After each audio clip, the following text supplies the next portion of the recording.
Now, Russia's UN ambassador has walked out of a Security Council meeting after the president of the European Council, Charles Michel, blamed the Russian invasion of Ukraine for causing the global food crisis. Mr. Michel told the meeting in New York that Russia was using food supplies as a stealth missile against the developing world, forcing people into poverty.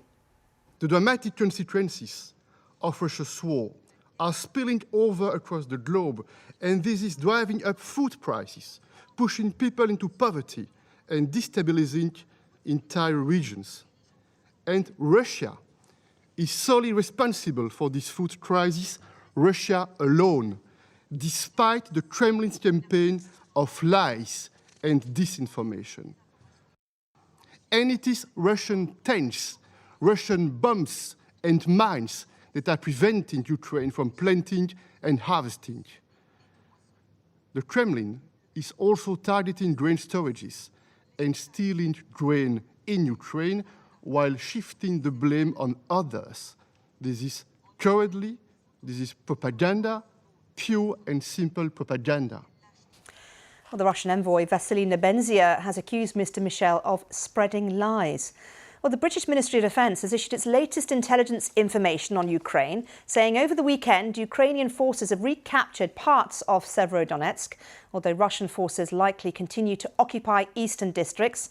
It goes on to say Russia's broader plan is likely to continue to be cut off the Severodonetsk area from both the north and the south.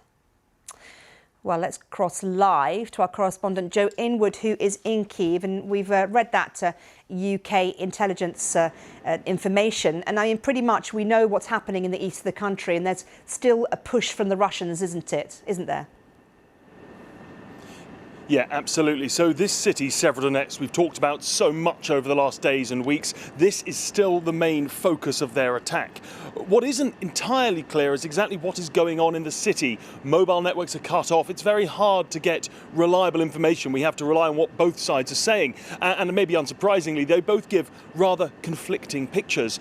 It had seemed that the Russians were making a sort of inexorable push towards the river Seversky Donets. That's the river that sits in between Severodonetsk and its twin sister city Lysychansk on the other side of the river.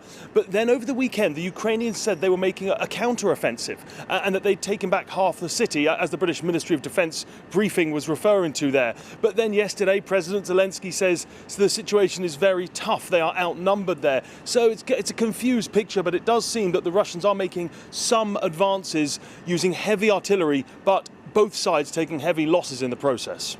And of course, we've just read a second ago about Charles Michel and the Russian envoy in the Security Council walking out because of accusations that Russia has caused this global food crisis. I mean, there is still huge pressure, isn't there, on supply coming out of Ukraine because of the war. Yeah, absolutely. Charles Michel really did not mince his words, he did not pull any punches. He was talking about how Russia is using this as a tool of war. And it really is worth pointing out the severity of the food crisis that's coming about as a consequence of this invasion. Ukraine is a huge producer of grain, much of it that goes to the developing world. The World Food Programme buys half of their grain supplies from Ukraine. Of course, none of that can get out now. We understand there are about 20 million tons of grain sitting in Ukrainian warehouses. There is more that's soon to be harvested, and planting seasons are not happening. So the consequences of this are being felt, of course, primarily here in Ukraine, with the terrible economic and human cost of this war, but also, and very significantly as well, in parts of the developing world, in East Africa, in Afghanistan, in Egypt, in Sudan, places that are reliant on Ukraine for their grain, and it is impossible for much of it to come out because of the blockade of the Black Sea. There is some coming out, but of course that's via Russian ports, and this is where these accusations by Charles Michel of theft of grain, that's where they come from. Joe, thank you very much. Joe Inwood there, our correspondent in Kyiv.